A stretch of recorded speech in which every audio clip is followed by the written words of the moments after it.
Welcome to Nothing Moves Without Us, a Black culture podcast focused on the past 30 years of Black entertainment, music, television, and media. I'm your host, Clifford. And I'm Thomas. And it feels good being Thomas. Welcome back. Today we'll be doing part 2 of our Family Matters series. We'll be discussing seasons 2 through 8. What's up, man? Glad to be back. How has your watching been these past few weeks? Rod, to be honest, man, it's been incredible. I've based on how we've looked at kind of the first season, I was even more excited to watch the other season. So it's been really, really cool. It's been really incredible. I finally watched the first season and just reconnecting it to the first time we initially spoke, and it's kind of seeing a transition and getting like the wake up call. I guess in terms of how I just view the series, in terms of like what you said about thinking that they were well off, thinking that things felt a lot more happier and established than they really were. And it's a bunch of this new perspectives and shifts and frustrations, and a lot of the same laughs that I remember growing up also. So excited to talk about it more and go through all the layers of this like multifaceted show. The laughs, the frustrations, the creepiness, the symbolism. It's weird, man. It was really weird just going through all the episodes as an adult and just like just being uncomfortable with like we talked about the Steve mostly in the last episode, and just his behavior, like even Laura, just her. I know we'll jump into like Stefan at some point, but just seeing a dynamic shift, seeing how Steve was treated, and just really trying to understand and connect with his character, man. I like where you're going. I like where we're starting off at. I would love to kind of dive in on, last episode we talked a lot about the first season and kind of what I saw. What were your thoughts after checking out the first season? And just obviously a quick recap because we're going to dive into the other seasons. But right, you didn't get a chance to watch it in its entirety last time. So I mean, I feel like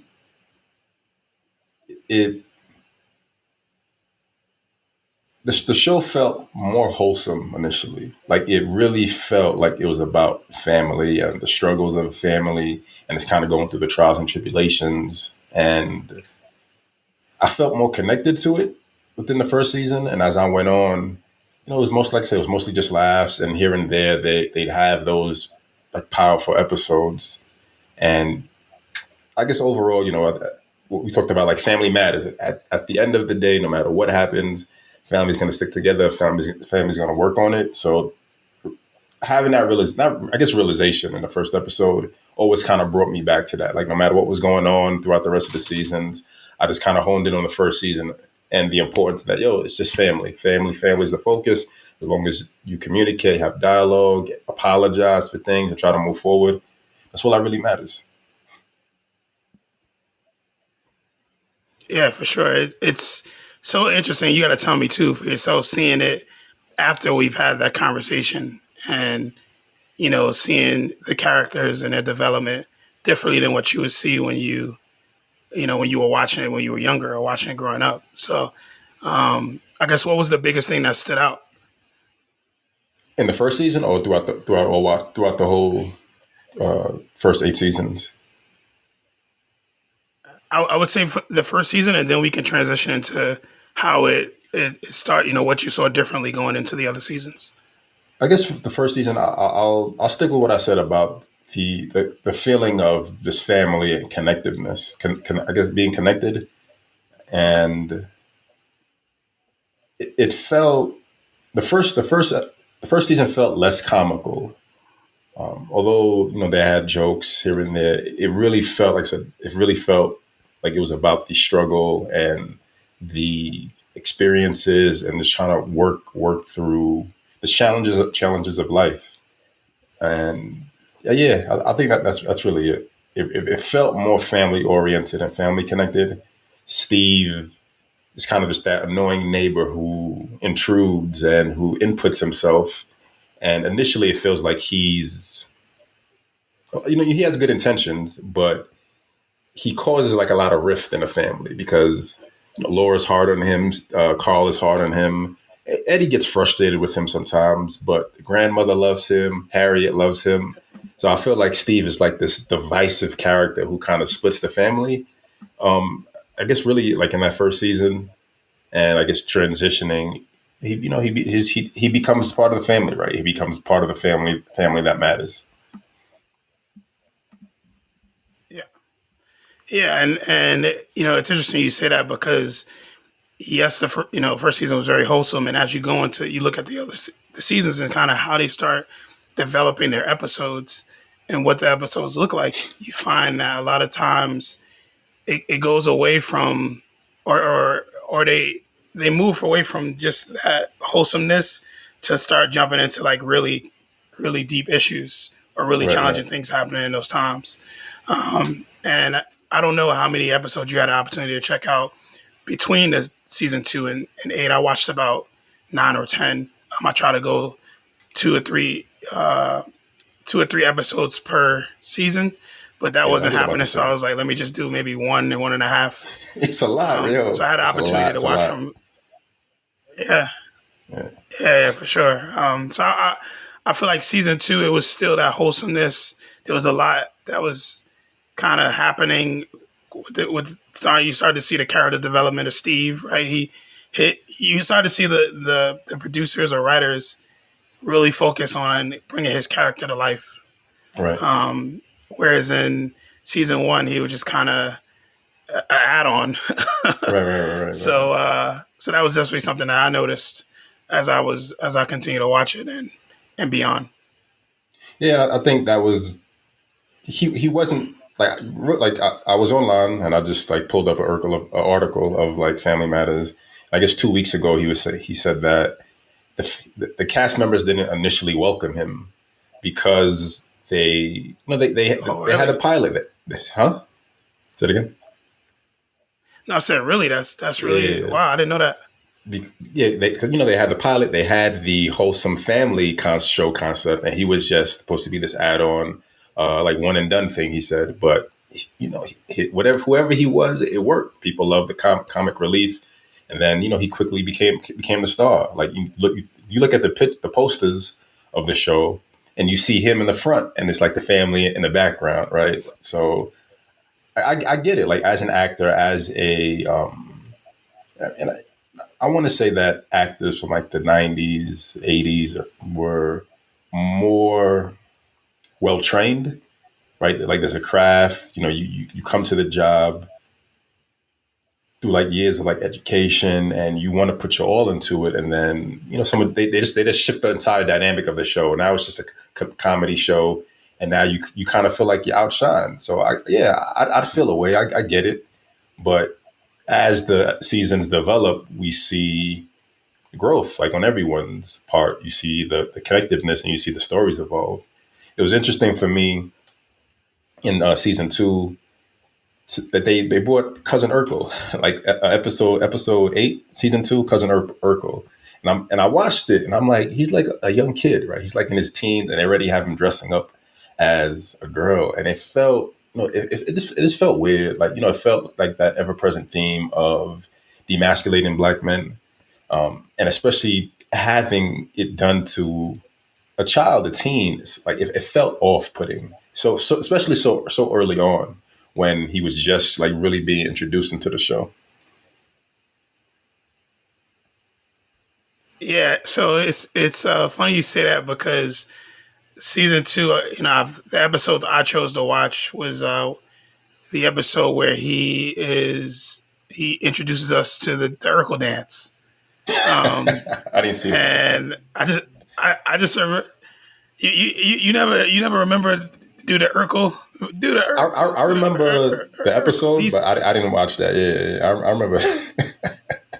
It, so I watched the episode and there were a lot of things that just stood out to me, like uh, Lorenz Tate is in the episode. So Lorenz Tate is like this young troublemaker. Um, and he kind of the basis of the episode is Maxine is having a party and Lorenz Tate is spiking the drinks and Steve gets drunk and he does this whole dance and he ends up on the roof and there's just a lot of that happening. But the reason I bring it up is because I watching that, and to me that was like my first dive into Steve pre or post season one. Right. He has like a supreme confidence to me. Steve Urkel, like Yo, no matter what people say to him, no matter how people treat him, he has a supreme confidence. Nothing can break him. And Lorenz Tate like comes for him, and when he comes for him, Steve literally like attacks him right back. Like, bro, right. like who you talking to? He's like, you came up with that all by yourself. Like, and I realized as I continue to watch the show, no matter what, Steve always has supreme Right, right, confidence. right, So right, I give right, him right. that. And real quick, just to reference it, that was episode 18, Life of the Party, in season two. So I'll jump back to season one real Yeah. quick. So the what was it? Episode 19 in a jam where Bull the Bully is like harassing Steve and trying to take his money. That was like the first time for me, that's like the first real immersive episode of Steve. And you see him being bullied, you see him being hurt, and he's like, no, like I'm not giving you money. He's scared, he's timid about it, but he voices and he like you said, he has that confidence and he takes his stand. And you see it throughout the rest of the show. At every point, like he does not bend or break for anyone, which is dope. And I look at it also in terms of his value, and how he allows people to treat him, but also thinking about it as like the determination in him winning Laura, right? I feel like the first maybe 3 or 4 seasons, he's Yeah, like, all word. right, I'm gonna keep going at it. I believe, I believe, and then eventually he meets Myra, but he still he wants what he wants, and throughout it all, like to your point, man, he has this confidence that rounds out his character. As annoying as he may be, as I watch him and he does things, I'm like, yo, this dude is mad annoying. But it's funny. But the confidence Yeah. throughout it all is what really sets him apart. Yeah, and I think it offers that good balance and perspective of being the nerdy, annoying person, but still believing in yourself, still not allowing yourself to get walked over by people, except for Laura.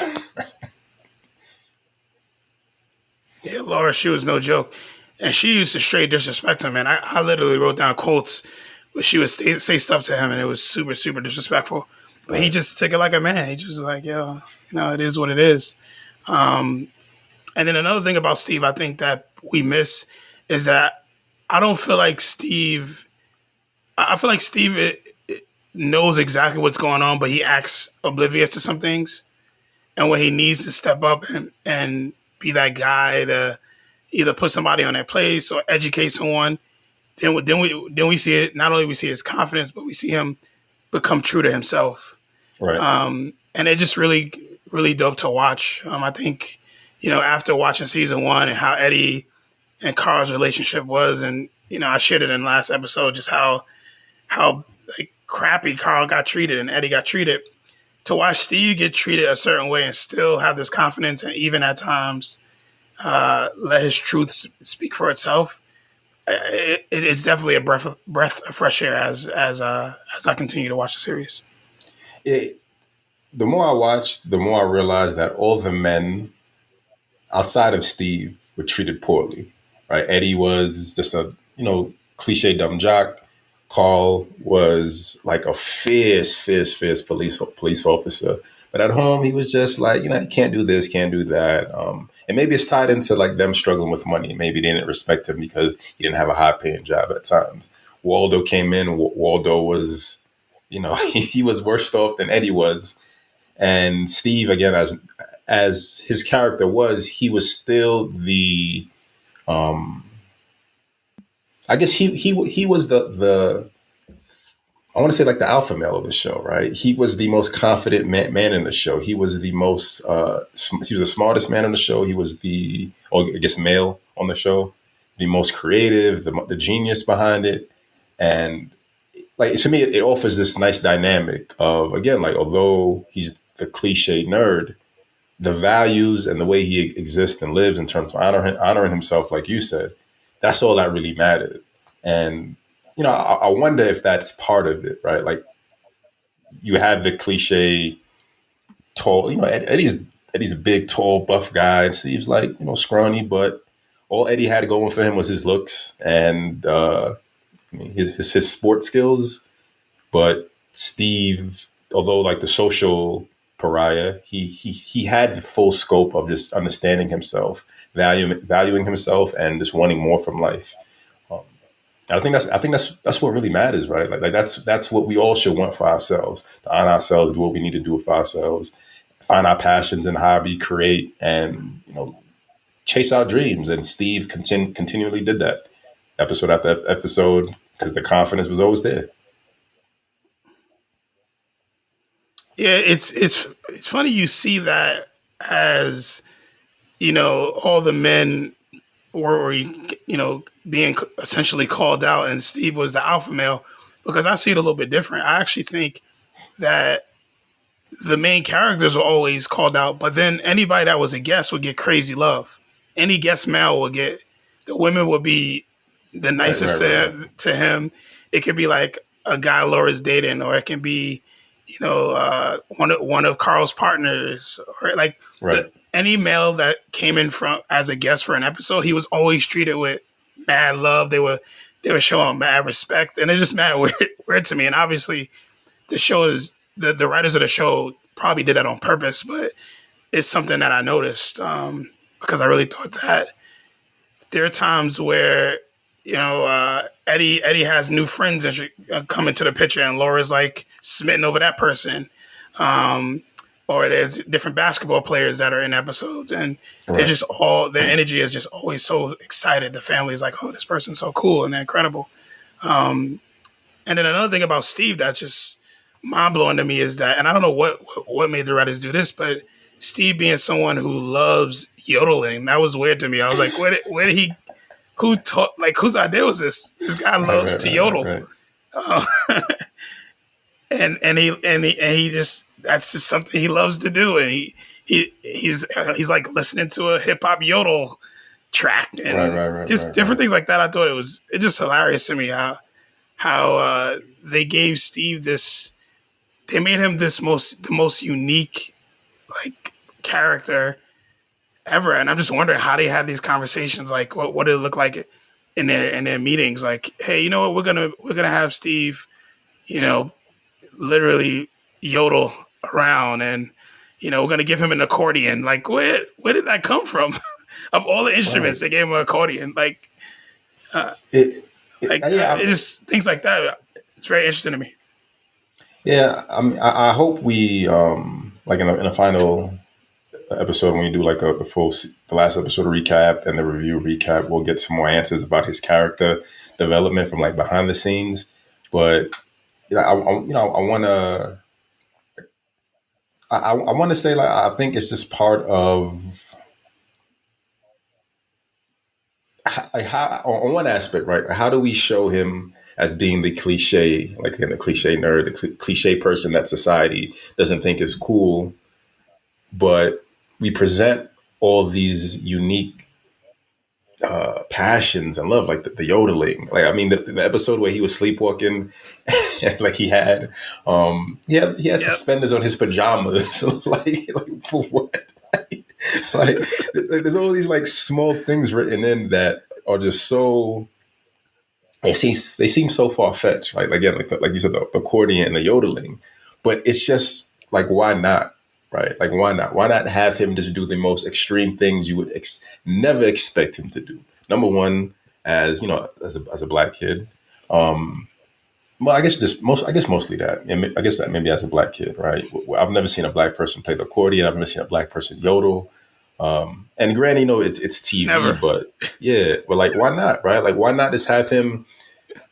Why not? Like, and like what are the other characters' passions? Like what does anyone else really love to do on a regular basis? And for Steve, he just has these like it's always something. He's always creating something. He always has a new idea.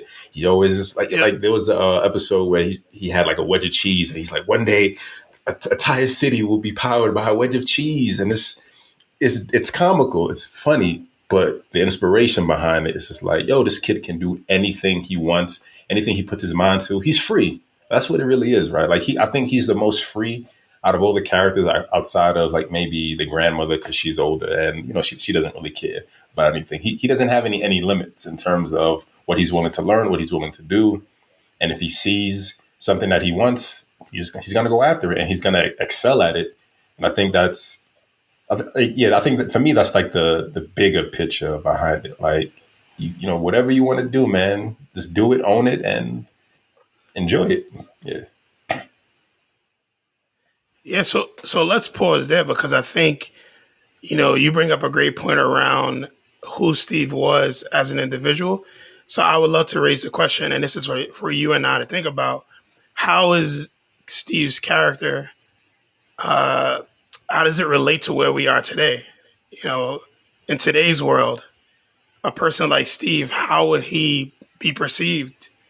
Because we live in an age now where being an individual and individuality is something that's huge. It's pushed, right? I mean, when it comes to entrepreneurship, when it comes to following your passions, you have all these people out here who do all these, put out these books, who do podcasts, who just do all these different things that right. highlight individuality and being free. And there's all these different isms and there's just all these different things out there. So how do you feel Steve would relate, or how a character like Steve would fare in this times in 2021?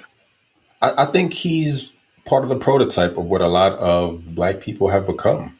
I think Hmm. we're 80s and 90s babies. We grew up with conditioning of this hip hop, everything being hip hop focused. And if hip hop is very linear in terms of just like the monolithic thinking and behavior and perspective. And although there's different aspects to it on a media front, a singular message is what's portrayed. But I think even me growing up, like in the '90s, and I would assume the same for you. You see an emergence of diversity in terms of culture. Well, I grew up watching anime. Like that's not traditional, but it's something that I loved, and a lot of Black kids love anime. So you see the different subreddit groups, you see the different Facebook groups, you see the Twitter groups. There's an emergence of, like you said, individuality, an emergence of creativity, and just putting your passions out there and being yourself. Like people say, unapologetically Black, right? Steve's the foundation for that in a sense. And granted, he never He made is the founder. it. Right? He's the founder. He's the founder, the president. What's the hair club for men thing, and a customer. Yeah. Although I don't think he's ever really, from episodes I've watched, he's never really made it race based. But the conditioning and seeing that, I want to say that, seeing that as a child, seeing this Black kid just do whatever he wants to do, be an inventor, be a genius, it's inspiring. And I think a lot of us growing up watching these shows, it's signaling and telling us that we can be more. And I think that's part of the podcast, right? This is part of what we're doing is looking back at the shows that have influenced us and finding the subtle and subconscious cues that they've kind of expressed. So, yeah.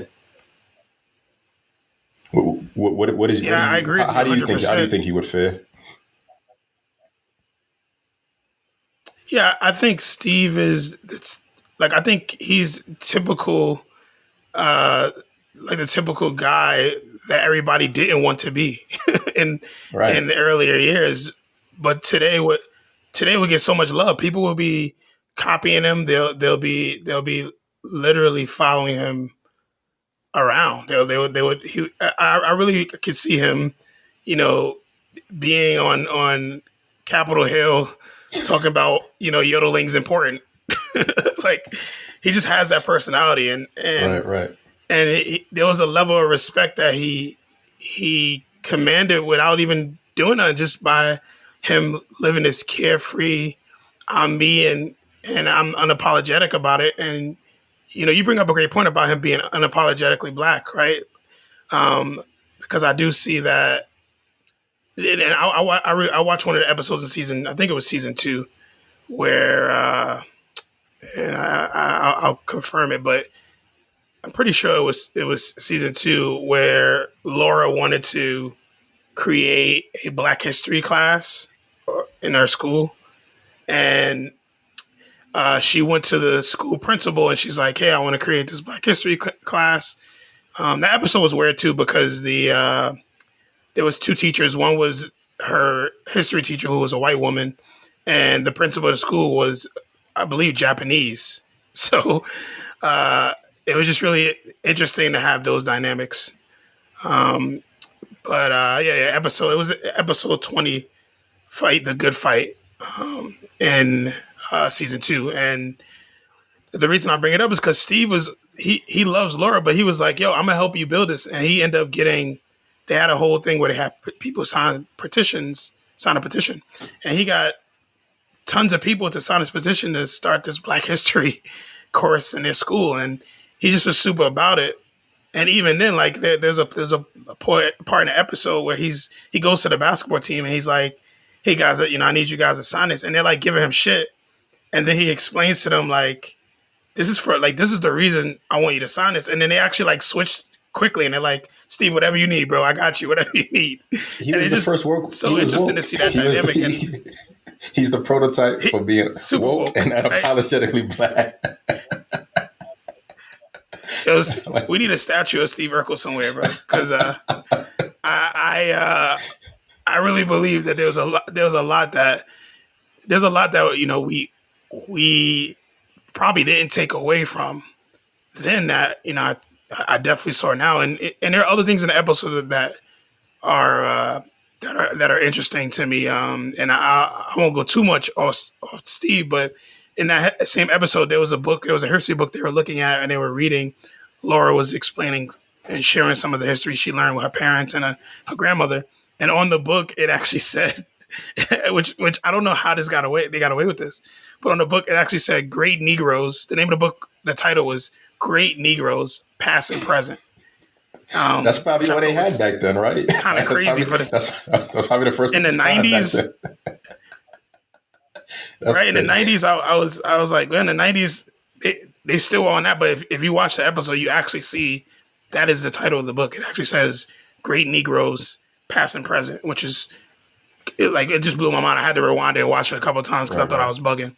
And then just noticing that Steve has so many underlying skills. Like Steve could hoop. He was a hooper. Like watching him dribble, and I was blown away. I was like, he got skills. Like Steve could be on a basketball team, but he doesn't want to be that guy. That's not him. So yeah, man, I think in today's world, Steve would really stand out, and it would be appreciated. He would be way more appreciated now than he was then. Yeah, I guess like I totally forgot about the basketball. I guess it ties into what's the phrase? Not like a idiot savant. I forgot the phrase, but anything he wants to learn, he's gonna master it. Like that's his only level, right? Like he doesn't do anything mediocre. If he's gonna learn something, he's gonna do it to the highest level. And I think that like that's the standard we should all be achieving for, right? I think that's the standard we're all trying to achieve. I kind of wanted to transition into Laura since you brought up the Laura episode and just like their dynamic, man. I feel sorry for Steve, yo. Like for real, like just watching the episodes, I just continuously just feel sorry for him. His parents don't fuck with him.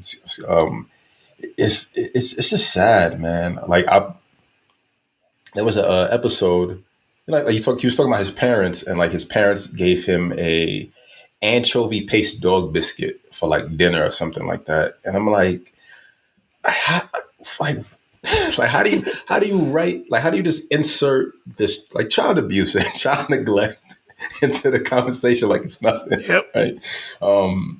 His parents were ashamed of him, right? His I think his parents were nerds also. And there was an episode where he talked about his parents like being ashamed of him and not wanting him around the house because I think the family was over or they had guests over. And it's like from every angle, it's just like, yo, he just keeps getting shitted on, keeps getting shitted on. And I guess going back to the confidence aspect, like where does it come from, right? Like if that's your, if at Great home you question. just, right, if at home you're just treated poorly all the time, like, you know, maybe it's just defense mechanism and maybe it's essential and good, but how do you get to that point where like no one really sees you for who you are, but it doesn't matter. And with, you know, with Laura, like I end up just I, I hated Laura. I hate Laura's character. I hate her character. I think she's corny, man. I think her character is corny, and especially when Stefan comes out and just seeing her automatic switch in demeanor. And I watched it and I was like, you know what? She's desert thirsty. She's desert thirsty over Stefan. And you see what she gets away with, right? Like Word. as a male, you know, Steve can't just jump up on her and kiss her, throw himself on her, but she can do that to Stefan whenever she wants, and it was frustrating, man. It was really just like we talked about in the first episode. What is it teaching people? Like, what is it conditioning people to believe? You have the nerd who's skilled, intelligent, you know, loves everyone, has love for everyone, but he doesn't get the girl. The cool, hip, jerk guy is the one who gets the girl, right? Which is kind of the standard, and I think also kind of the stereotypical cliche when it comes to black men, black relationships and black dating, right? That, you know, women don't want the stand up guy. That they want the thug, or they want the guy who's going to be arrogant, who's not going to treat them right. And it got so bad to the point where, you know, Stefan had to go because no one wanted him around because he was so obsessed with himself. And then seeing, I think that the last episode of season 5, I believe it was. Let me just check real quick. When Stefan returns, and yeah, and he's like more balanced out, and Laura's like, yeah, you know, he's too nice. Like, I don't like it. He's too caring. He's too sweet. I don't know. What were your feelings Yeah, like seeing Laura and Steve's relationship develop over the seasons? bro. It's such a great question because I think back in those times, I always thought Laura was the baddest chick. Like I was like, I want to be Right, with Laura. I want Laura. right, right. And thinking about it now, I'm like, Laura. And no disrespect, but Laura was a bitch. Yeah, She was a yeah, bitch. yeah. She treated Steve like literally like shit. Um, and I actually like wrote down some quotes as I was watching shows. So you know, you talked about season 5, but I'm gonna go back to when Steve actually met when he ended up meeting Myra the first, and that was actually in season 4. So that was season 4. The episode was I don't know the exact number, but it was early in the season. When he meets Myra for the first time, they set the guy that Laura's dating set Steve up with his cousin, and that's when he meets Myra. And appreciate it. So season 4, episode 15. Um, and it's just interesting because the whole episode, Steve and Myra are hitting it off. Like from the moment they meet, they're hitting it off. They're really into each other. They're feeling each other. And then right at the end of the episode, Steve like stops everything. They're at a concert. Steve's like, "Listen," stops the music. He gets up, and I'm thinking he's about to proclaim his love for Myra, and he doubles down on Laura. He's like, "Yo, I just made a mistake having emotions for this woman. I love you, Laura." Like it was just mind blowing to me. Like this fool, what's wrong with this guy? But he really like believed that Laura was the love of his life.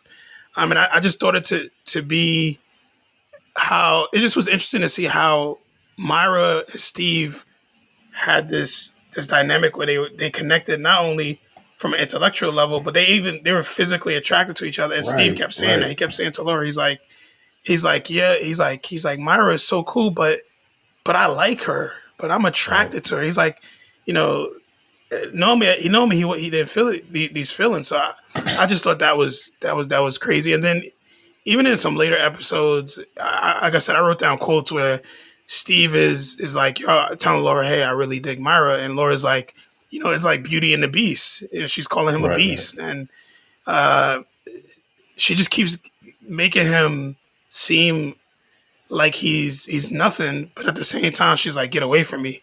And then you're absolutely right. When Stefan gets in the picture and the roles reverse, even the episode you're talking about, season 5, episode 24, when the last episode when Stefan returns, Laura literally begs Steve to create Stefan again. She's like, please, like make another Stefan.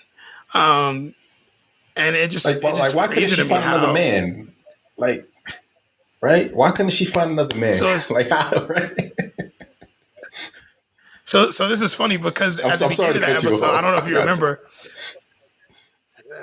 That's all good. I don't know if you remember, but at the beginning of that episode, the same exact episode, Laura is doing Maxine's hair, and Maxine is dating Waldo. She's about to go on a date with Waldo or meet Waldo's family. And Maxine's like, Laura, you're always by yourself. Like, you're mad because you're always by yourself. And Laura's like, no, I'm not. And Maxine's like, no, but you totally are. Like, you're always by, like, it's basically calling her out, saying, like, she can't keep a guy. And then Maxine's the one that tells Laura, like, yo, you should talk to Steve about bringing back Stefan, because Stefan was a dick before, but maybe he can make him different. And Right, that's how right, that right. conversation goes. Um, so yeah, just very the Laura dynamic is, she gets on my nerve. But I will say, and this is a little off topic, but I will say, when Laura cut her hair, when she had that short hair look, yo, she was fine as hell, bro. Yo, I ain't care what she yo, said to Steve. I had She was fine. flashbacks in childhood. I had flashbacks thinking about childhood. Like, yo, like you said, she was bad. She was the one. I get it. I get it, Steve. I get it. I get it. Um, Yeah, he did the right r- thing, r- man. But that short hair, Laura, woo, bad. I like that you brought up Maxine and Walder real quick. I love their dynamic, and I feel like they're short blip to talk about, but I really love their dynamic, and I love that anyone can find love, right? Like they're both kind of not not as much. They don't have too much up there, but they were able to find each other and be happy and be good, which is dope. But again, you think about the main family, right? Eddie never really had a consistent girlfriend. Laura, I can't remember her dating. And again, granted, we went through episodes. I don't remember her ever dating someone consistently. So like, what's her problem, right? Like, why? And even before Stefan even existed, what was her problem? What was her problem? Why couldn't she find someone after the fact either? Now I'm thinking. So I've been watching Martin also, and for some reason I'm making the connection of I so like Maxine, light skin, had Waldo, right? I'm thinking about Martin, Gina, light skin, Yep, had Martin. Pam never had a man. I'm thinking about yep. what's her name?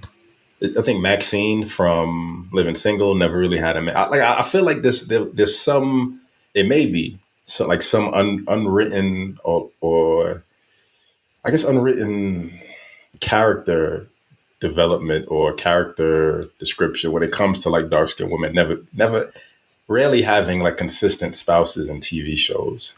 That's what that made me think of when you brought up Maxine. For some reason, I made that connection, and maybe it's just a Yeah, main character thing, that's a right? great point.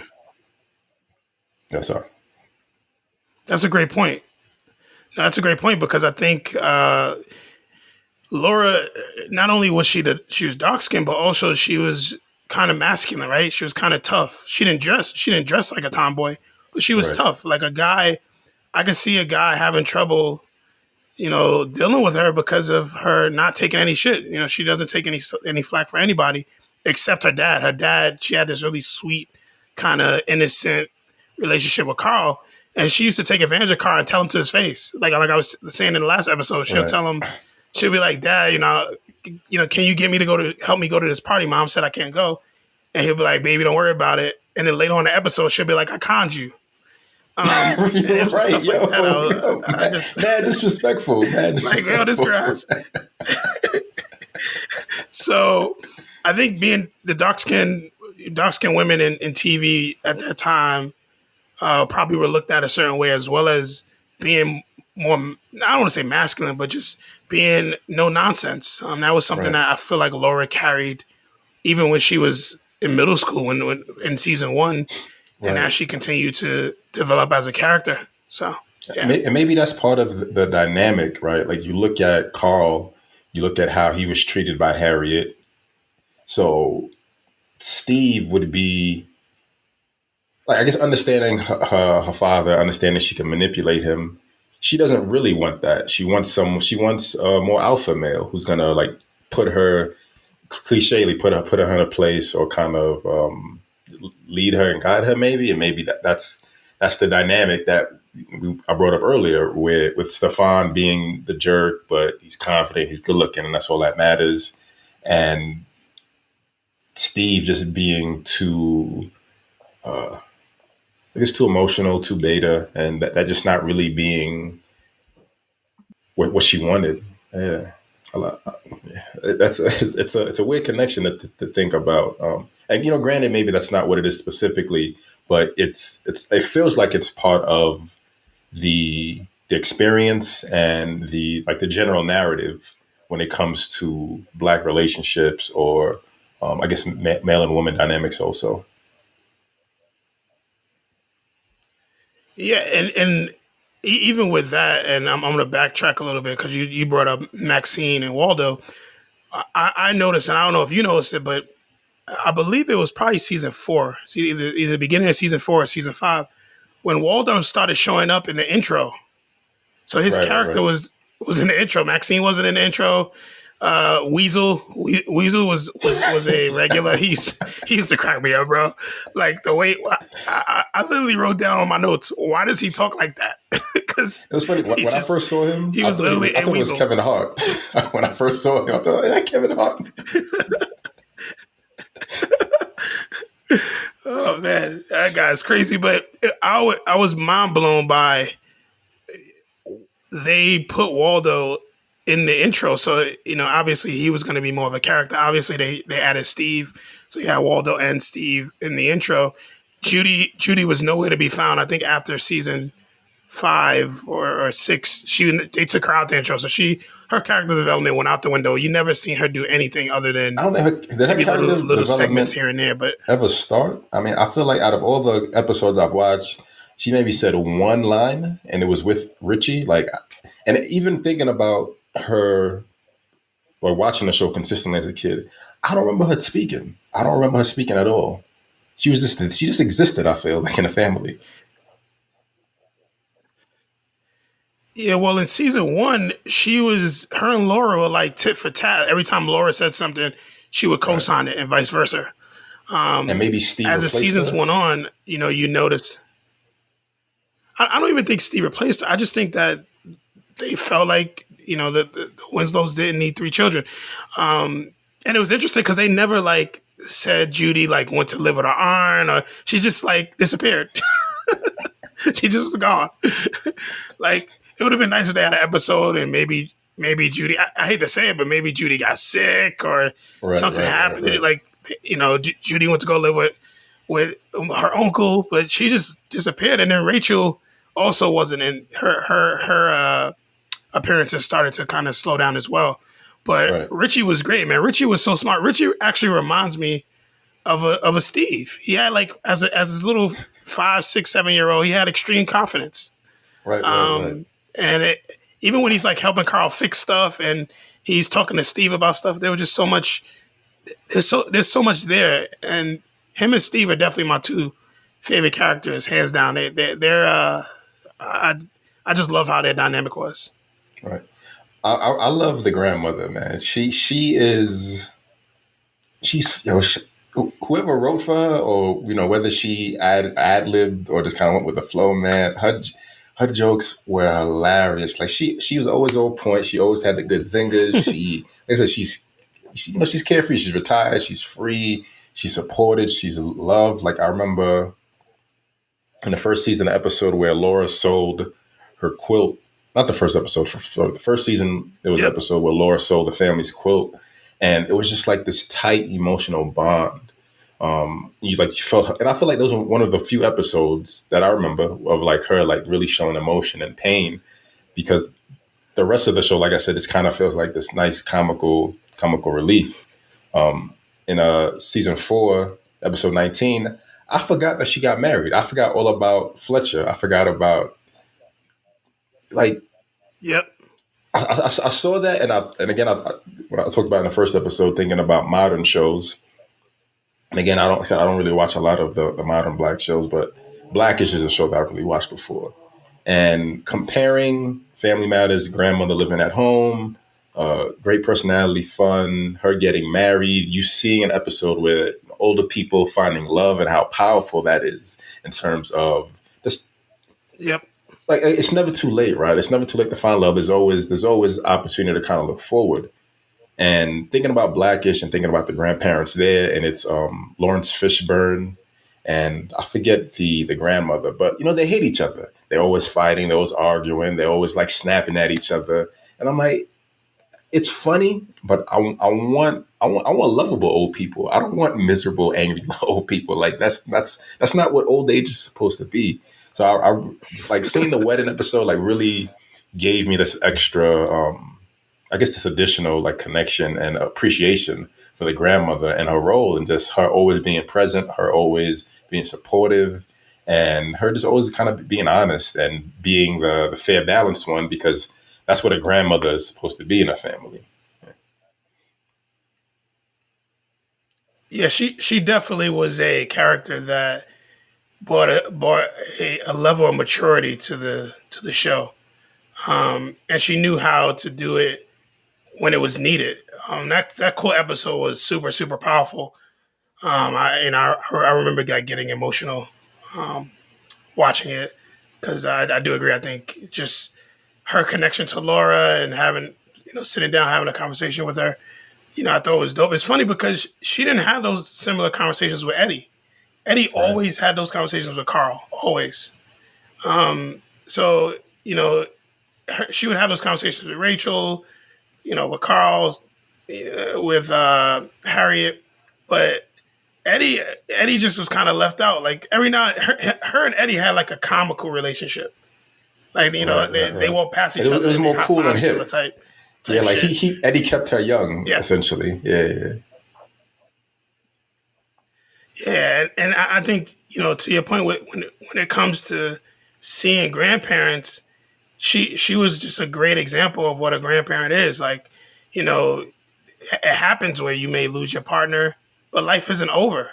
She Right. found she was able to redefine who she was and find love. And I do agree. I think that's beautiful to see, and especially in the show that has so many different things going on and characters. It's great to see that happen to her. So I definitely agree. Were there any other powerful episodes that stood out to you, like really heartwarming or emotional?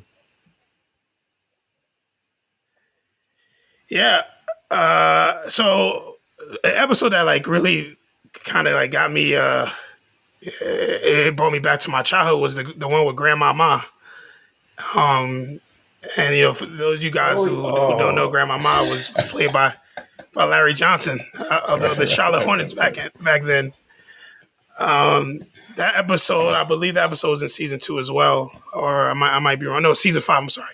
Episode was in season 5, and Eddie and Steve signed up to do this like 2-on-2 tournament, and Eddie had an opportunity to play with like this popular player. So he just first he agrees to play with Steve, and then he leaves Steve to go play with this popular player.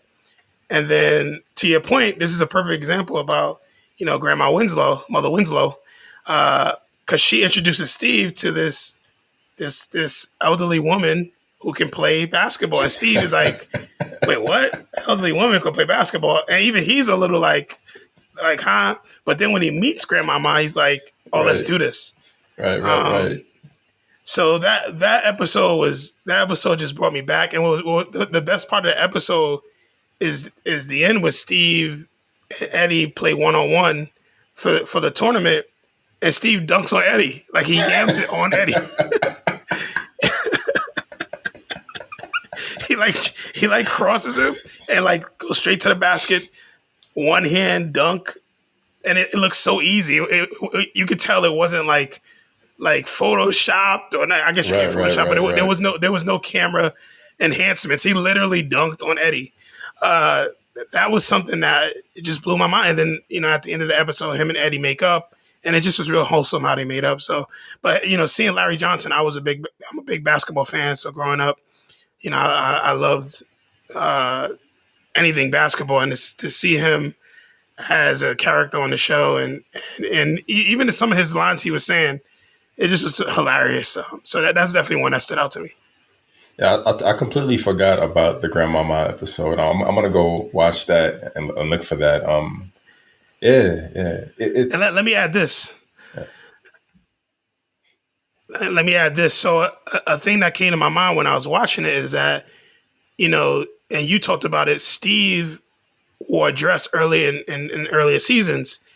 And, what did this team, these writers, this producers have to tell Larry Johnson to get him to wear a dress?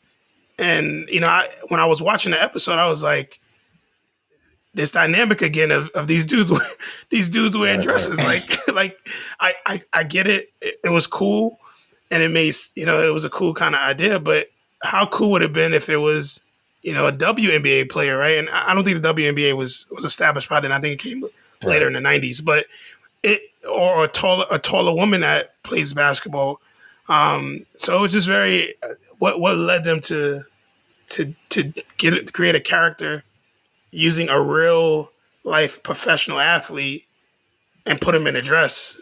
I wonder how Larry Johnson felt about that. And I thought Grandmama existed before that. Like that was his own personal character, even before that, right? You might be right. I don't know the history before. If that's the case, then everything I said is pointless. So I take it back. But yeah, I think Grandmama was like his own character that he created. Like he had a bunch of commercials for his sneakers. I think he had maybe Reeboks. I don't remember. Maybe I'll look it up. But yeah, Grandmama existed beforehand. So I mean, maybe it was just a connection. Like again, like giving Estelle, showing it a different side of Estelle, and showing, like I guess the theme. Excuse me. The theme with Steve is that, looks can be deceiving, right? Like just because Steve is a nerd doesn't mean he can't ball, right? Doesn't mean, like you said, doesn't mean he's not going to yam it on you, right? And just because you see an elderly woman doesn't mean they can't play ball. And granted, you know who it is, right? Like it's a man in a dress, but it's just, I think it's just the signaling or the conditioning or I guess the message, right? Like looks can be deceiving, and I think that's kind of that should be the real takeaway from it at times. But like going back to the dress aspect, and Cousin Urkel, and there's another episode with Cousin Urkel, I think in season 6 or 7. I'm thinking about like Tyler Perry, right? Thinking about the standard of putting black men in dresses. Not putting them. I guess for Steve's character, he was placed in it, or maybe that was scripted in. But prior to that, it's part of black media, black culture, I guess, right? You think about Martin, you think about Shanae, you think about Big Mama's House, Eddie Murphy and the Clumps. Like there's a long-standing history of black men wearing dresses and being female characters for whatever the reason is, versus just like to your point, let's hire a woman, hire a black woman to do it. Like give black women jobs too, right?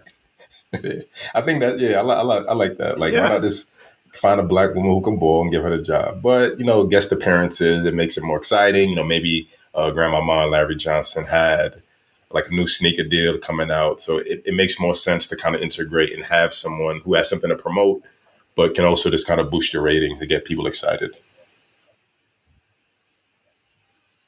Yeah, so as you were saying, I looked it up, and you're absolutely right. It was they created Grandmama based on a series of commercials with Converse, Oh and yeah, it's Converse. interesting reading about it. It was supposed to be uh, set with Larry Johnson, uh, Larry Bird, and then Magic Johnson in other commercials, Converse commercials, but those two end up not doing it. And they would have played mad scientists, which is pretty funny to create Grandmama. Right, right, right. So uh, yeah, you're absolutely right.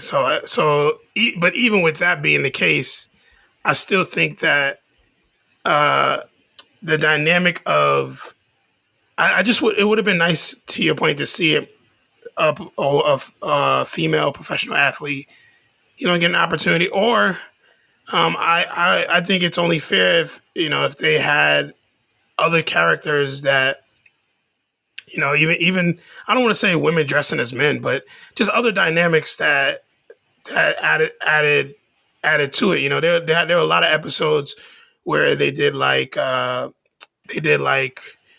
they went to the old west, or they went back in Right, time, or right, they right, did right. all these different these unique concepts, and it just would have been cool to kind of see that. Even the episode where Carl, and I can't remember what episode it was, but Carl like has a dream that Laura and Steve Steve switch, kept. and Laura's the it's like Laura Urkel and I didn't see that. um Damn. and yeah, there's an episode where they switch where Laura actually dresses essentially like Steve, and she's trying to get at as Steve as the popular guy or the normal guy, Right, right, and right. it's a dream that Carl has.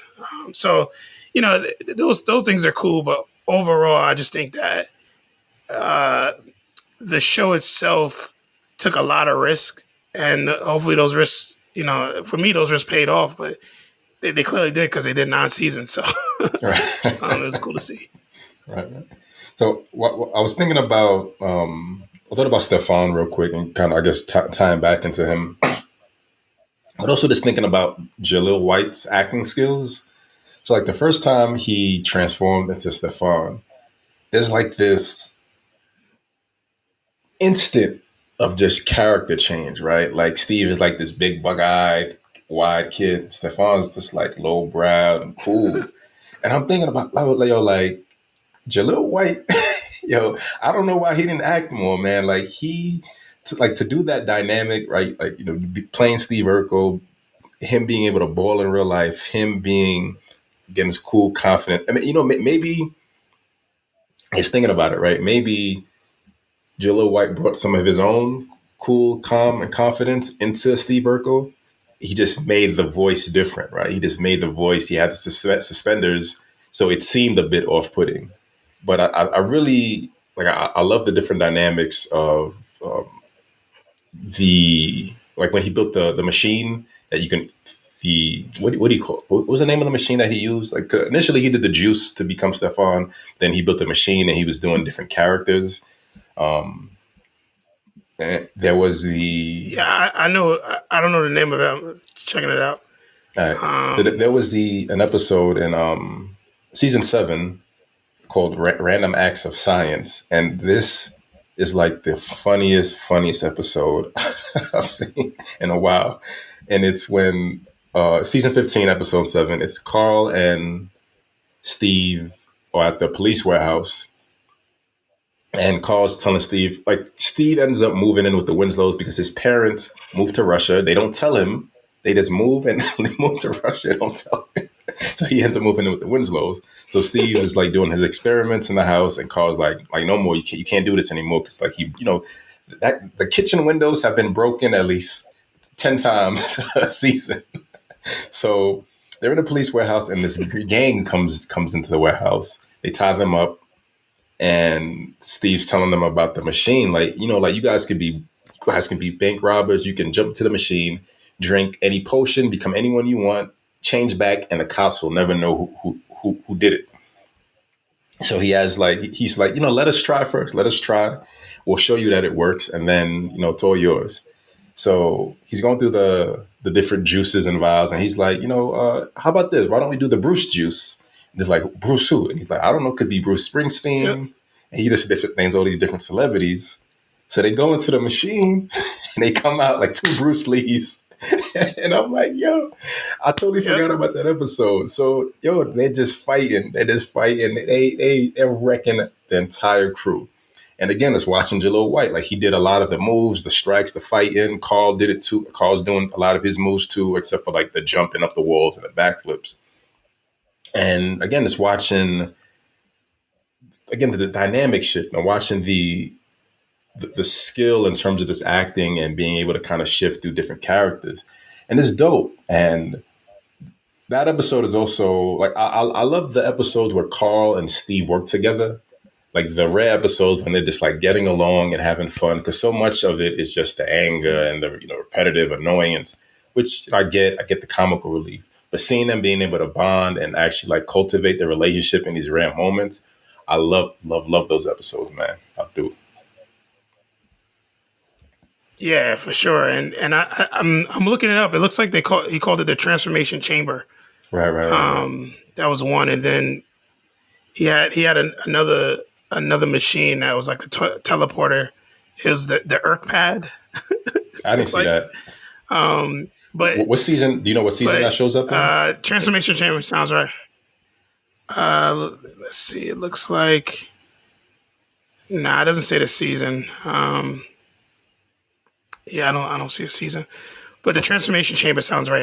I'm pretty sure that's what he called the machine. But something you just said. Oh yeah. So Carl. The thing about Carl and Steve's dynamic is that Carl used to do things with Steve that normal adults would never do with kids. Like him and Steve would do like stakeouts. Like they would just do things that I'd be like, if my dad was a cop, he would never do those things with me. Like he'd be like no normal cop does those things. Right. I keep forgetting that he's a kid. I keep forgetting they just used to do this, man. Right. Yeah, he's like at that point he was like a teenager and he was just doing things with Carl, and I'm like, yo, this is crazy. Like, what is this guy doing? But you're right, they had a really dope dynamic, and he used to support. I feel like he used to do things with Carl that was more like things that were a little more not dangerous, but things that required more intelligence than Eddie. Eddie just would get the short end, right? Yeah. I feel like they had Eddie never did those things with Carl. Yeah, I'm realizing now why you say that. It feels like at times Steve and Carl may have had a better relationship than Carl and Eddie. I feel like Steve was, and maybe it's just my bias limited view because, like I said, I only watched a few episodes. But I think the episodes with Steve and Carl like working together, I think they were really, and maybe that's part of the show, right? Like Steve being like the outcast of his family and needing a secondary home. Eddie already knows he's Carl's son. That's solidified. He knows his dad loves him. So there is a need for Steve to kind of have those bonds and those moments with Carl because Steve never got that at home. Like there's an episode, season 5, episode 18, the Psycho Twins, where Carl and Steve are like wrestling. They're fighting. They're wrestling against the bushwhackers. Yeah. And again, it's like this fun dynamic. Yep. You see them laughing, having fun together. Eddie's in the audience with Waldo. And I can't really remember off the top of my head any real episodes with Eddie and Carl doing things together outside of like trying to fix the house, like on the roof, or like the life lessons, or the episode Good Cop, Bad Cop in season 5, episode 15, when Eddie gets pulled over by those white cops and Carl rightfully, defends his son. So interesting to think about that now. I like that flow through. I thought. Yeah, it's just interesting how Steve and Carl's relationship developed from the first couple of seasons where Carl's like, "Go home, Steve," or "Get out of here, Steve," to later on in the seasons where Steve was like Carl's right hand man, to an extent. Right. And then it looks like they introduced the transformation chamber in during season 5. So during the episode Dr. Urkel and Mr. Cool. So I guess that's Right. when Right. Stefan Urkel was first introduced. But yeah, that's when they introduced the transformation chamber. But I yeah, thought it I was think too that I thought it was just the juice on itself good. first, because I remember him drinking the juice and he fell down behind the couch, got up, and then he was Stefan. I think the chamber came at season the same season, episode 20. Excuse me, the last episode, episode 24. Stefan returns. Yeah, I think that's when the chamber came. Yeah,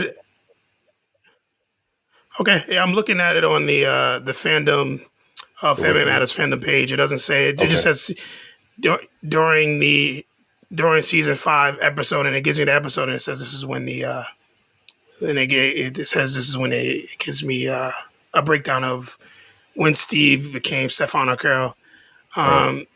Oh, actually, I'm wrong. It says when Steve returns. So whatever episode Steve returns, that's when the transformation chamber was Stefan. introduced. Yeah, he also invented. Yeah, so Yeah. yeah, Stefan. So I guess that was what's The the season. last episode in season Yeah, 2 or the 3. one where I think you said he was talking to Maxine in the beginning and telling her that she was saying how she's Yeah, always alone. So yeah, that was it. yeah. So I'm looking on the page. It doesn't say the episode number. It just says the name. So in Stefan returns, which was the last episode in season 2, that's when he created the boss juice. Right. And I'm sorry, boss sauce and transformation chamber. That's when he used it. So, who comes up with these names, right? But that's a whole nother thing. Um, but how do you feel?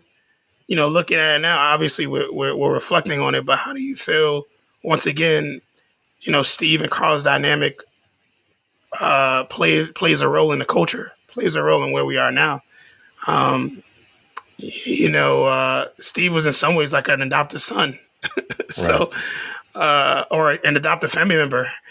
Um, so I guess, what are your thoughts on how it would be now in today's society? I don't know. There's a like I don't know. Right. I feel like we've gone left in terms of this kind of accepting. I feel like we talked about this in the first episode, right? Where you brought up the title and significance of family matters, and we talked about Steve as kind of being indoctrinated into family, and we talked about just accepting the non traditional definition or I guess introduction of new people into the family. I don't know. I don't know, man. I think like I never really, like I said, I never considered the age aspect. Like Steve was a teen, right, doing stakeouts and all this other stuff with a 10 year, whatever, how many year veteran Carl was throughout the show. So I think on one aspect, people wouldn't be feeling it, right? Like he's just a kid. Like there's a I think now we live in a culture where people want to impose and limit maybe people's experiences. Like thinking about the show, thinking about the experiences, the stakeouts, like really just thinking about that and all the other dynamics that allowed Carl, excuse me, to work with Steve in these non-traditional settings that a teen or a young adult shouldn't be in. I think they add on to Steve's confidence, his experiences with life, and they're probably illegal, so in some capacity, but they're important. Like, I'm thinking about when he made the Robo Urkel. Right? Remember when he made Robo Urkel, and then Yeah, Robo Urkel, I think, joined the I police do. force. Right? But now I don't think it would fly. I don't think it would fly. I think people would be like, you're putting him in danger. You can't do that, right? Like, there's too much judgment and too much limitations on what people can or can't do. I don't know. I don't know. I don't Yeah, have a well, solid answer. Yeah. no, I think your answer is spot on. We live in a society now where you're watched, under a microscope, especially with the age of social media. So, if Steve was putting out a lot of what he does or Carl does together on social media, I could just see it either being really accepted or it being really shunned. But there would Right. be no in between. Right. And I think you bring up a good point. Just understanding that the those times back in the '90s, there were just different things that life was different. They were doing things differently when it comes to what was on TV. And I know you and I want to kind of jump in before we end it, jump into some of the reviews of what people kind of said about the show, what people were saying about the shows, maybe even what critics were saying about the show back in those times, because I know how people looked at it then and how people look at it now is obviously totally different. Right. So, Right. You want to do that jumping into now? those reviews and seeing what, yeah, I think we should jump into them and see kind of what people were saying about the show, maybe from season one to season two, and maybe one review from each season, All right. because I think that also plays a huge role in kind of how the show was perceived year over year or season over season or quarter over quarter. So, I'll pull that up so yeah, now, but real quick, I guess before we transition, how did you feel about Harriet's development yeah, and her relationships? I feel like she doesn't get enough attention, or I don't feel like she gets not enough of the acknowledgement that she deserves. So, wanted to get your perspective on her character, her development, how she interacted with her children, and no, yeah, just like kind of being the foundation of the family. yeah. I really don't feel like Harriet had much development. I feel like when things were bad, she was the rock in the family, so people would go to her and talk to her, right? So Eddie would go talk to her, Laura would go talk to her. Uh, I feel like Carl, because Carl was always whining, he whines 90% of the time. Like every single season, he's whining about something. She used to always kind of be the one to be the glue and be like, and be the rationale behind it and be like, yo, this is why we should do this, or this is Right. why this makes sense, and this is why the family needs this, and this is why I do that. So I don't think she had so much character development.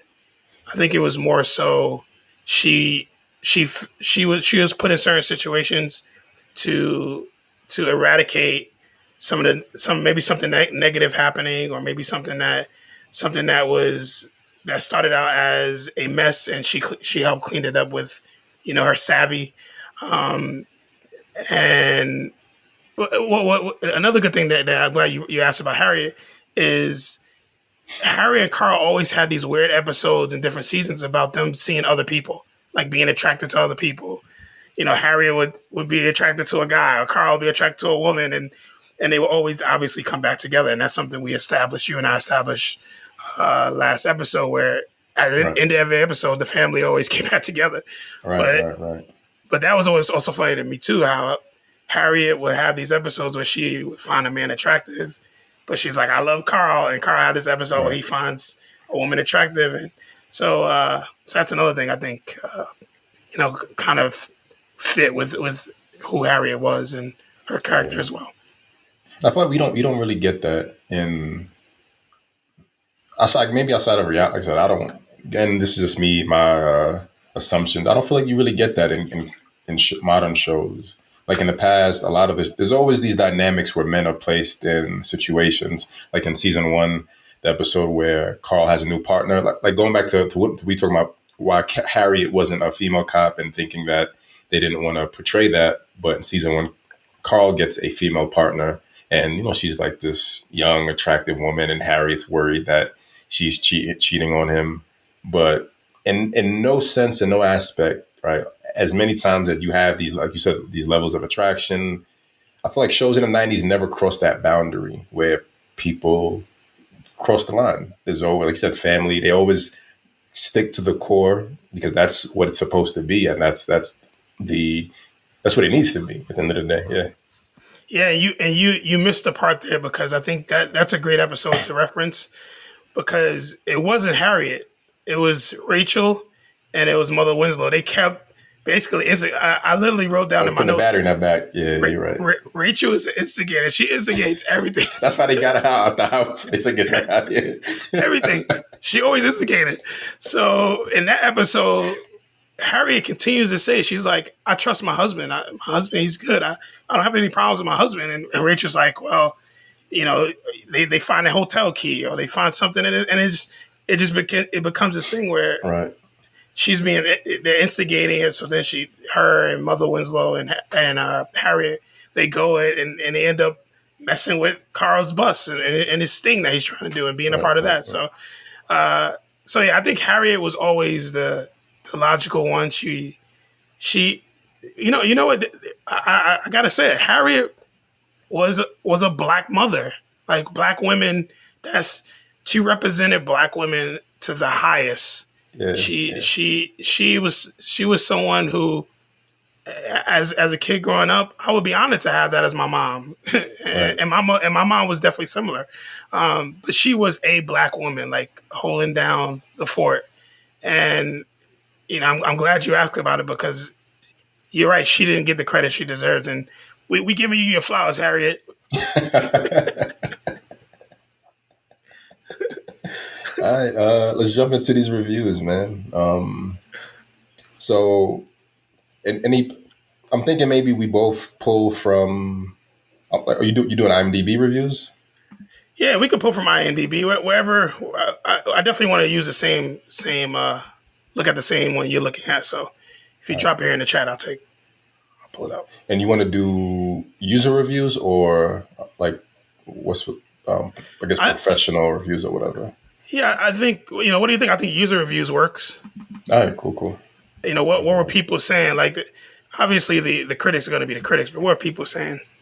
And I want to pull from like old reviews, also if that's even possible. Let me see. Yeah, let's take a look. I'm going to start with 1-star reviews. I'm interested in people's who don't like this at all. Yeah, why didn't people like it? I would love to hear that. There's one in IMDb, 1 out of 10. Someone posted this in 2017. John 6 Daniels starts great with season 1 and season 2. Season 3 comes around and the family that is supposed to matter is pushed aside for Urkel to take over. As a child watching this show, it was awesome. As a mature adult, the show is stupid. The character development and involvement was terrible, all to allow some nerd to be the focus. I couldn't even finish season 3 on how stupid most episodes were. You begin an episode, by the middle, nothing with a purpose happens. By the end, you realize the show is over before anything ever happens. Urkel killed this show. I feel bad that Judy didn't get any development. Laura was fine being a girl discovering herself until Urkel became her only storyline. Harriet, by season 3, became the cliche loud, obnoxious black woman. Carl became the cliche stupid dad by season 3. In seasons 1 and 2, he was a very involved, organized father. Grandma Winslow was great. I liked Rachel, Eddie, and then Richie took Judy's role. Urkel saved the show ratings-wise, but he killed a show that could have been better than it was. I respect how Urkel was a sensation in the 90s. However, he is no Kramer, invasive neighbor. Kramer innovated himself after every season. Urkel was just purely toxic to the show. Damn. All right, so we don't need to read anymore. I think we can unpack this one. Let's unpack that. So I think that person actually said a lot of what we agreed on. It was some of it is super harsh, but some of it I definitely agree. I don't agree with his points. So some of them I do. Like I definitely feel bad that Judy didn't get any development. I agree with him there. Mother Winslow is great. Carl he was always looked at as a stupid dad to me almost every season. Until later on in the series, and obviously, after just talking about how much Harriet deserves her flowers, I disagreed with what he was saying about Harriet. Right. And I don't know what he meant, like when he talked about Richie took over Judy's role, because Judy and Richie didn't really have roles. They had like little segments here and there, but I don't really think they had roles. But I 100% disagree with him about Steve. Like Urkel is a Kramer, and this person's out of his mind. The original Kramer, right? Right? Yeah. Like, he's out of his mind. Urkel's no Kramer. What? Like, did he not see those 9 seasons? Season 1 had a little bit of Urkel, and season 9 had all Urkel. to me, that sounds like character development at its finest. Right, right, right. So I definitely disagree with that. But wow, that was intense. Yeah, I mean, like, I think some of the language that he uses is what's really kind of throwing me off. Like, so, he said Carl was cliche stupid dad by season three, and one and two, he was very involved. And I think that's kind of the earlier point we made with Carl, the show being really wrapped around Carl and Steve's relationship, and Carl kind of being a surrogate or a stepfather to Steve. And I don't see it as a negative thing. Again, if you consider Steve being part of the family, it's no longer this oddball just intruding. Steve adds value to the connection, adds value to their growth, and he's become part of the family. So his dynamic, he needs it. I think Steve needs it. He needs that extra additional balance that he from a male role model that he isn't getting from home, and Carl provides that. I mean, that's how I kind of see it. Yeah.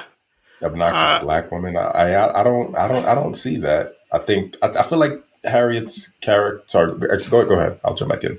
No, I was gonna say, just to piggyback off what you're saying about an obnoxious black woman. I'm willing to bet, and obviously we'll never know, but somebody that isn't black wrote that review. No, that's the first thing I thought. That's what I thought, man. That's what I thought too. Harriet, you were not obnoxious. You were incredible. Thank you. Like, for the culture coming from us. Thank you. You were like, she was great. She was exactly what she needed to be. So anybody who hates on her, come see me. Stop. I'm looking at the other reviews too to kind of get a feel for who they are. Yeah, so I pulled up a 10-star review. Since you started with a 1-star, I pulled up a 10-star review. Right. And the one that stood out to me, I'll just start with one from the top. So this is from Curtis Taylor Johnson. It says, at its peak in the first 4 seasons, and the person said, this is a very enjoyable show when the character of Steve Urkel played more of a supporting role.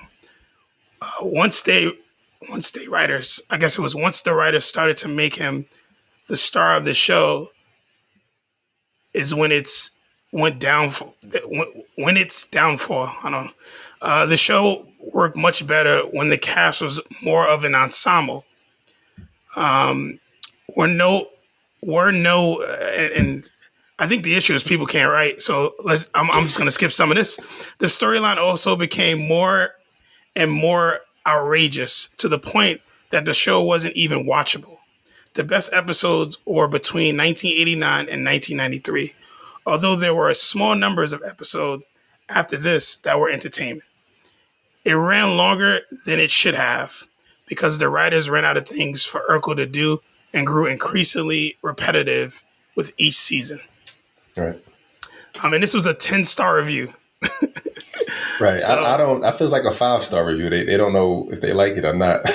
Exactly. But the reason I read it is because for whatever reason, people feel a way about Urkel, right? Like, either you love him or you hate him. This person gave them a 10-star review. Maybe he did it by accident here. Maybe it was by accident. But there was just this hate on Urkel, right? Which I don't get. And then I'll let you respond in a second. I just want to read another one because there's a contrast here. So this is another 10-star review. And this one says best show ever. I'm not even going to pronounce the name because it's something weird. But the review says, I love this show from beginning to end. I know a lot of people know this, but Steve Urkel is just a 10 out of 10. Honestly, no TV show or movie have ever made me laugh this much. A lot of the other cast members are hilarious, but no one can be better. Not even one. Every time Steve appears, it's time for me to just know that things are about to get funny. I love this show. The actors are great. The episodes are awesome. A perfect show. A perfect cast. This show is the real deal. Honestly, I never loved a show more than this. A straight 10 out of 10. And that's either you love Steve or you don't. So Yeah, what what do you think? So I think for the first one, right, I guess a lot of the reviews, I mean, and maybe if you read a couple more, the perspective, I think people haven't shifted their perspective, right? So again, I think we really got into what the show is about, is that family matters and Steve is part of the family. And once you accept that Steve is part of the family, you don't see him as an outsider invading the show or being this oddball who's just intruding, right? Like he's not Kramer, right? Kramer is just an intruder who pops up randomly. Kramer isn't, and I guess this goes back to the first review. You know, he's an oddball. He's fun. He's quirky. He's unique, but he isn't a dynamic, right? The show's about Seinfeld and his friends. But in Family Matters, you have to accept that Steve is part of the family. You have to accept that there is no uh, that yeah. You have to accept that he's part of the family and that he's not just an intruder just coming to cause chaos and division. Um, it does become outrageous. It does become repetitive. Like I watched the 2-part series when they went to Disney World at the end of I think season 6, and Steve like wins that contest for the transformation chamber. Yep. And yeah, it's it's the same thing with or Steve. Stefan is back and he wants to he wants to propose. He proposes to Laura. They want to get married. Then Myra comes, and it's this whole back and forth thing. And we've seen the dynamic. We've seen it over and over again. And yeah, by season 6, they shot their load, and it became repetitive and excessive. But I think that once you stop viewing Steve as an outsider and accept him as just part of the show, I guess from the beginning, that you see that he is crucial to the development of other characters, and he is a bit of a staple, right? He brings the family together. Yeah, he annoys them, but he brings them together. He brings additional life to their could be boring life, right? Yeah, Yeah, I think the people that are leaving these reviews, their their points are valid. They're valid points. It's what they seen as they watch the show. So I do agree that the show, as you just stated, I'm not going to repeat everything you said, but I agree with everything you said. Like it became something that we kind of knew what was going to happen. We knew Laura was going to end up with Steve. You know, we knew Eddie was sooner or later mature. Like we knew right, it. Just he couldn't be the teenage Eddie. The whole right, season. right, right, So right, or the whole series. So these things were happening that we kind of knew were going to happen, but it just I remember tuning in because I wanted to see how it was going to happen. You knew it was going to happen, right, but just how is it going to develop? And that's what real fans of the show and people that love the show, I feel got from it. So right. so yeah. Like I think people like I get not seeing the character development because the show transitions to this being comedy based, and it always just feels like Steve is. It's the same thing I said. Like I said, Steve, he's annoying. You apologize, things work out. That's every show. That's what sitcoms are. That's the foundation for every show. Every single show is it's the same formula, right? Like TV media has a formula where it's always gonna be the same thing. It's just new, unique dynamics. And yeah, absolutely. There are a lot of episodes that is filler and boring and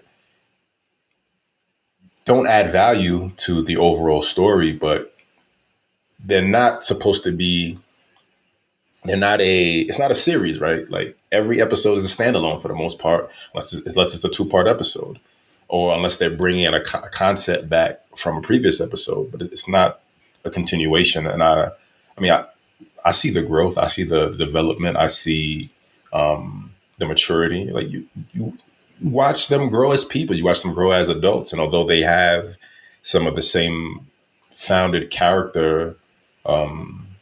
I guess some character foundations, you see them get more responsibility. Like there's an episode, I think season 4, episode 25, Bud and Buns, when they need extra money. And I guess they were broke throughout the whole show. I guess so, right? They need extra money, and Carl works at the burger joint or the hot dog joint with Eddie, and Eddie gets promoted, and Eddie's Carl's manager. So seeing, Eddie used to be this slacker, this dumb jock who can't get things done. But now you see Eddie in this managerial role, and he's he's sonning his dad at work essentially, right? And I think that's important. It's important to show the growth. It's important to give them responsibility. That and it's a good transition because Carl's only going to work there for a few weeks. They need extra money. The manager is like, hey, I just got promoted to district manager, so I need a new manager. And he's like, Carl, you've been great. You've been on time. You've done everything you needed to do. And Carl's like, I'm going to get promoted. He's like, no, but you're leaving in 3 weeks. So Eddie, you get the promotion. You're the new manager. And it's fair. It's what it's supposed to be, right? Carl thinks just because he's older, he's wiser, he's going to get promoted. Like, no, it's not better for business. Your experience is great, but it's not better for the overall business. We want someone who's going to be here long term. We want someone who's going to grow with the company. And Eddie rightfully deserves that. That's character development, right?